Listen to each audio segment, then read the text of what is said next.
জুলাই জাদুঘর উদ্বোধন না করার পিছনে কাদের ষড়যন্ত্র চলছে?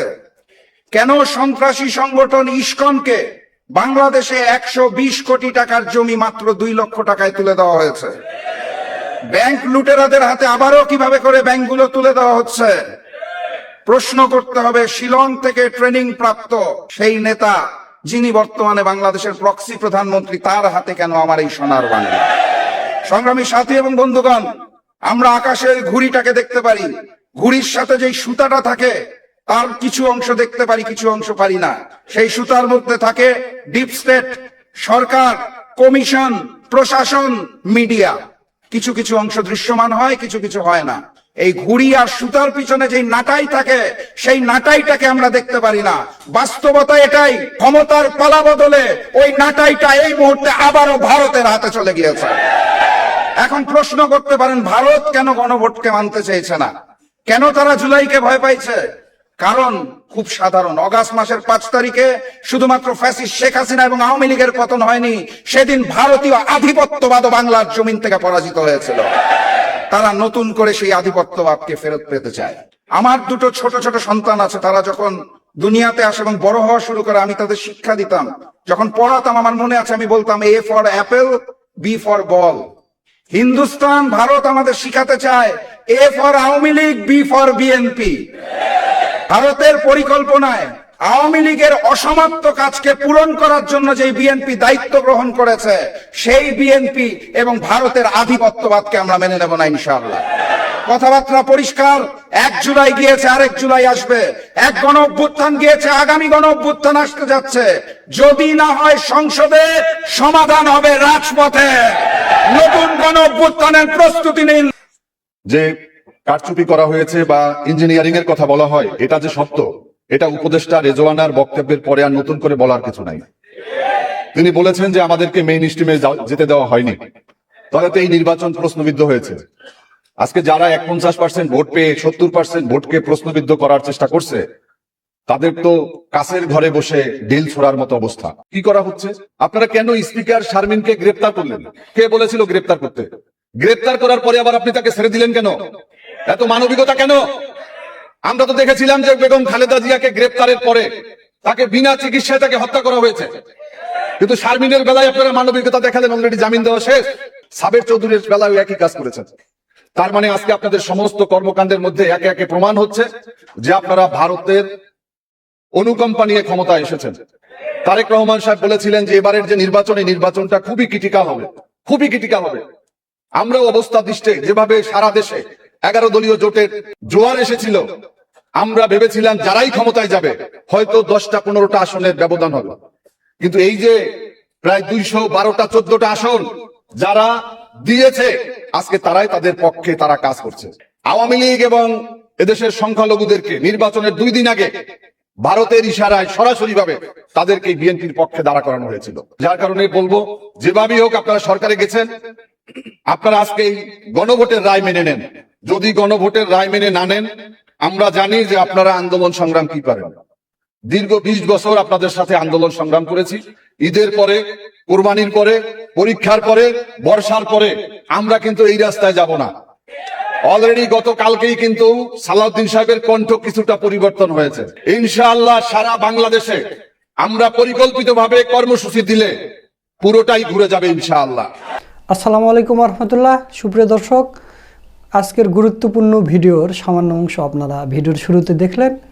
এখন আপনাদের পুরো ভিডিওটা দেখাবো। জামাতে ইসলামের প্রোগ্রামে বক্তব্য দিয়েছেন রাশেদ প্রধান ও মোস্তাফিজুর রহমান ইরান। তো আপনারা ভিডিওর শুরুতে শুনলেন যে বাংলাদেশের মধ্যে যতগুলো দল আছে তার মধ্যে আন্দোলনের মধ্যে সবচাইতে দুর্বল দল হচ্ছে বিএনপি, যেটা মোস্তাফিজুর রহমান ইরান বললেন যে আমরা গত 20 বছর ধরে বিএনপির সাথে জোটেছিলাম, আমরা জানি যে বিএনপি আন্দোলনকে কতটা ভয় পায় বা নিজেরা আন্দোলন করতে পারে না। ঈদের পরে করব, কুরবানির ঈদের পর, এই পরীক্ষার পরে, সে হ্যান, বর্ষার পর, আপনারা সেটা ভিডিওর শুরুতে শুনলেন। তো এখন আপনাদের পুরো বক্তব্যের ভিডিওটা দেখাবো। আপনাদের প্রতি অনুরোধ রইল পুরো বক্তব্যটা দেখে যাবেন। তো চলুন বক্তব্যটা দেখে আসি। বিসমিল্লাহির রহমানির রহিম। আজকের এই জাতীয় সেমিনারে সম্মানিত সভাপতি, সম্মানিত প্রধান অতিথি, মঞ্চে উপবিষ্ট জাতীয় নেতৃবৃন্দ, সম্মানিত আলোচকবৃন্দ, আমার সামনে উপস্থিত সুধীবৃন্দ, সাংবাদিক ভাইয়েরা, আসসালামু আলাইকুম। বিষয়বস্তু দ্বিতীয় লাইনে দেখবেন লেখা আছে সংকটের মুখে দেশ। প্রশ্ন হচ্ছে সংকটটা সৃষ্টি হলো কেন? সেটার উত্তর প্রথম লাইনেই দেওয়া আছে, গণভোটের রায়ের বিরুদ্ধে সরকার। এখন যেই গণভোটের পক্ষে আমরা সবাই ছিলাম নির্বাচনের আগে, সেই গণভোটের রায়ের বিরুদ্ধে সরকার হঠাৎ করে কেন গেল, এই বিষয়টা একটু বুঝে দেখতে হবে। এখানে একাডেমিক যারা আছে তারা কথা বলবেন, আমরা শুনবো। আমি আজকে দীর্ঘ বক্তব্য দিব না, আমি খালি কিছু প্রশ্ন রেখে যেতে চাই আপনাদের সামনে, যে কেন গণভোটের রায় সরকার গ্রহণ না করে সংকটের মুখে ফেলে দিল দেশটাকে। আমাদের যে কথাগুলো কেউ বলবে না, সেই কথাগুলো আমি একটু আপনাদের ধরিয়ে দিয়ে চলে যেতে চাই। প্রশ্ন হচ্ছে, ক্ষমতার পালাবদলের পর আমাদের ডিজিএফআই কেন ভারত ভ্রমণের প্রতি এত গুরুত্ব দেওয়া শুরু করলো? পররাষ্ট্রমন্ত্রী ক্ষমতায় আসার পর প্রথম রাষ্ট্রীয় সফর কেন ভারতে করে? আমাদের ম্যানেজ বোর্ডের প্রধানমন্ত্রী কেন তার প্রথম রাষ্ট্রীয় সফর ভারতে হবে বলে অলরেডি ঘোষণা দিয়েছেন? এত জায়গা থাকতে কেন ভারত থেকেই ট্রেনের কোচ আমদানি করার পরিকল্পনা করা হয়েছে? যেই ভারতে সার নাই, তারা চায়না থেকে সার আমদানি করছে, সেই ভারতের কাছে যাদের নিজেদেরই নাই, তাদের কাছে আমরা কেন সার চেয়ে প্রস্তাবনা পাঠাচ্ছি? চায়না যখন আমাদেরকে জ্বালানি তেল দিতে চাইলো, সেই প্রশ্নটা আমরা কানে না তুলে, সেই প্রস্তাবটাকে কানে না তুলে কেন ভারতের থেকে জ্বালানি তেলের জন্য আবেদন দিচ্ছি? জুলাই জাদুঘর উদ্বোধন না করার পিছনে কাদের ষড়যন্ত্র চলছে? কেন সন্ত্রাসী সংগঠন ইসকনকে বাংলাদেশে 120 কোটি টাকার জমি মাত্র 2 লক্ষ টাকায় তুলে দেওয়া হয়েছে? ব্যাংক লুটেরাদের হাতে আবারও কিভাবে করে ব্যাংকগুলো তুলে দেওয়া হচ্ছে? প্রশ্ন করতে হবে, শিলং থেকে ট্রেনিং প্রাপ্ত সেই নেতা যিনি বর্তমানে বাংলাদেশের প্রক্সি প্রধানমন্ত্রী, তার হাতে কেন আমার এই সোনার বাংলা? সংগ্রামী সাথী এবং বন্ধুগণ, আমরা আকাশে ওই ঘুড়িটাকে দেখতে পারি, ঘুড়ির সাথে যেই সুতাটা থাকে তার কিছু অংশ দেখতে পারি, কিছু অংশ পারি না। সেই সুতার মধ্যে থাকে ডিপ স্টেট, সরকার, কমিশন, প্রশাসন, মিডিয়া। কিছু কিছু অংশ দৃশ্যমান হয়, কিছু কিছু হয় না। এই ঘুড়ি আর সুতার পিছনে যেই নাটাই থাকে, সেই নাটাইটাকে আমরা দেখতে পারি না। বাস্তবতা এটাই, ক্ষমতার পালা বদলে ওই নাটাইটা এই মুহূর্তে আবারও ভারতের হাতে চলে গিয়েছে। এখন প্রশ্ন করতে পারেন, ভারত কেন গণভোটকে মানতে চাইছে না? কেন তারা জুলাইকে ভয় পাইছে? কারণ খুব সাধারণ। অগাস্ট মাসের 5 তারিখে শুধুমাত্র ফ্যাসিস্ট শেখ হাসিনা এবং আওয়ামী লীগের পতন হয়নি, সেদিন ভারতীয় আধিপত্যবাদ বাংলার জমিন থেকে পরাজিত হয়েছিল। তারা নতুন করে সেই আধিপত্যবাদকে ফেরত পেতে চায়। আমার 2 ছোট ছোট সন্তান আছে, তারা যখন দুনিয়াতে আসে এবং বড় হওয়া শুরু করে, আমি তাদের শিক্ষা দিতাম।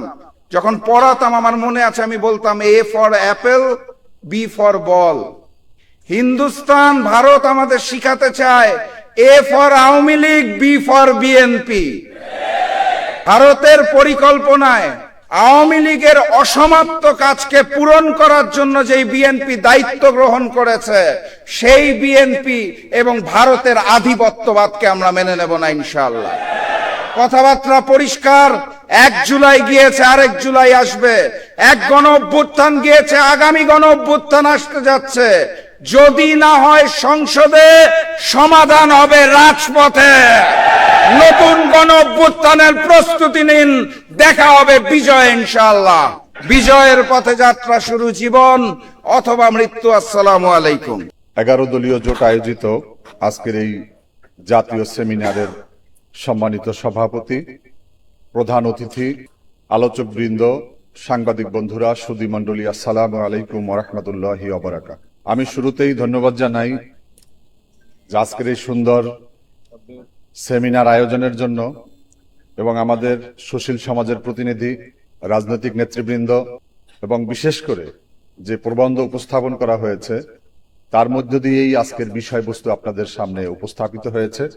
আজকে এই যে সংকট, আজকে আমাদের বিক্ষোভ, বিভিন্ন কর্মসূচি, রাজপথ গরমের যে উদ্যোগ, এর জন্য অন্যতম দায়ী হচ্ছে ডাক্তার ইউনূস। কারণ হচ্ছে তিনি বিশ্বাস ভঙ্গ করেছেন। আমরা সবাই তার উপরে আস্থা রেখেছিলাম। আমরা ভেবেছিলাম তিনি একজন আন্তর্জাতিক ব্যক্তিত্ব, সর্বজন গ্রহণযোগ্য ব্যক্তিত্ব। তার বিরুদ্ধে আমাদেরও অনেক অভিযোগ আগেও ছিল বিভিন্ন বিষয়ে, তা বলবো না। কিন্তু তিনি সর্বশেষ সংসদে স্থানীয় সরকার প্রতিমন্ত্রীর বক্তব্যের পরে গোমর কিন্তু ফাঁস হয়ে গিয়েছে।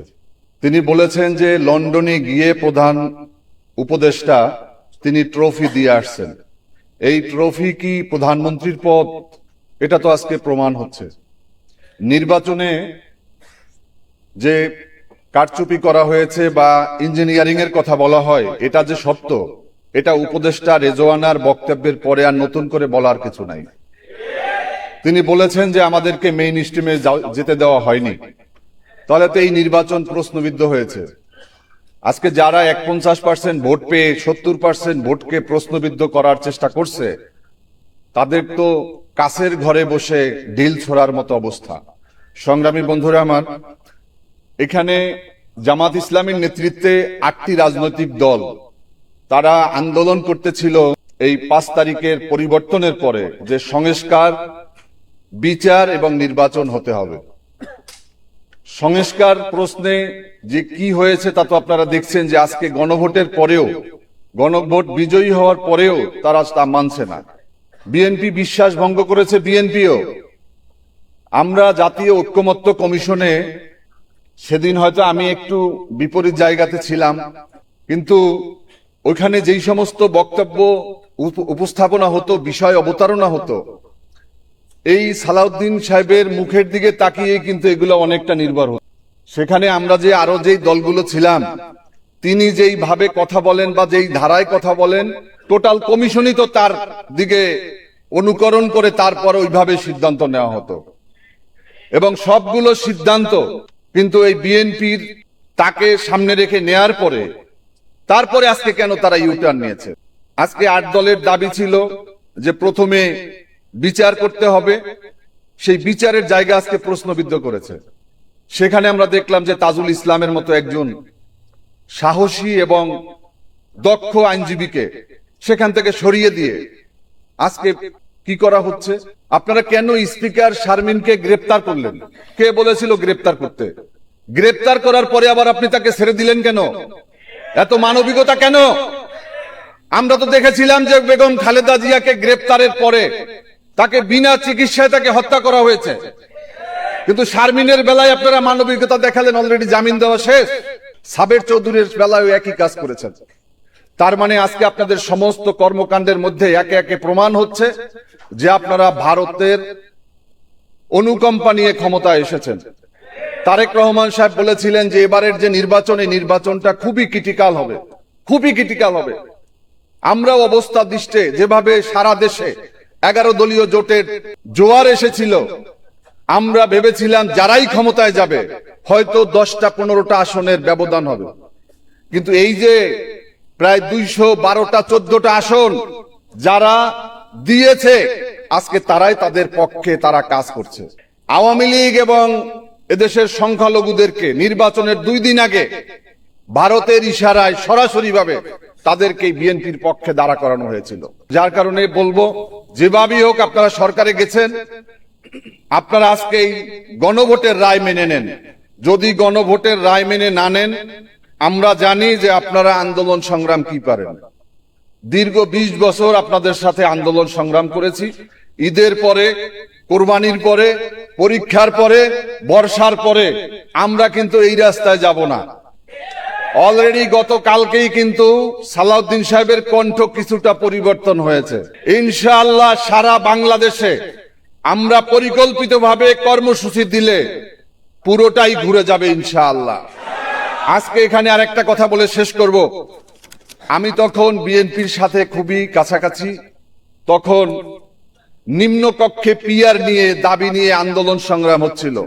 আপনারা যদি এই দাবিতে আরেকটু অনড় থাকতে পারতেন, তাহলে পুরো ব্যবস্থাই কিন্তু আপনারা পেয়ে যেতেন। কিন্তু তখন আমরাও আতঙ্কে ছিলাম যে আপনাদের আন্দোলন বোধহয় যেভাবে চলছে এটার একটা পূর্ণতা পাবে, বা অথবা নির্বাচন এই অন্তর্বর্তীকালীন সরকার আপনাদের দাবিকে মেনে নিতে তারা বাধ্য হবে। কিন্তু সেখান থেকে একটু ডিলে হওয়ার কারণে সেখানে কিন্তু নিম্ন কক্ষের পিআর আর আমরা পাই নাই। যেই উচ্চ কক্ষের পিআরে গণভোটে পাশ হওয়ার কথা তাও আজকে তারা কিন্তু করতে চাচ্ছে না, যার কারণে আমাদের পুরো প্যাকেজ গণভোটের রায় বাস্তবায়ন ছাড়া আমাদের এখন দ্বিতীয় কোনো দাবি নেই। একটাই দাবি যে গণভোটের রায় বাস্তবায়ন করতে হবে। আমরা আজকে আমাদের বুদ্ধিজীবী, আমাদের বিভিন্ন পেশার মানুষের সামনে আমরা আজকে অঙ্গীকার করছি যে আমরা এই গণভোটের রায় বাস্তবায়ন ছাড়া আমরা রাজপথ ছাড়ব না। সবাইকে ধন্যবাদ। বাংলাদেশ জিন্দাবাদ। সুপ্রিয় দর্শক, আপনারা ভিডিওটা দেখলেন। তো রাশেদ প্রধান এবং মুস্তাফিজুর রহমান ইরান সাহেবের কথা কেমন লেগেছে কমেন্টে জানিয়ে দেবেন। সকলকে ধন্যবাদ। আসসালামু আলাইকুম রহমতুল্লাহ।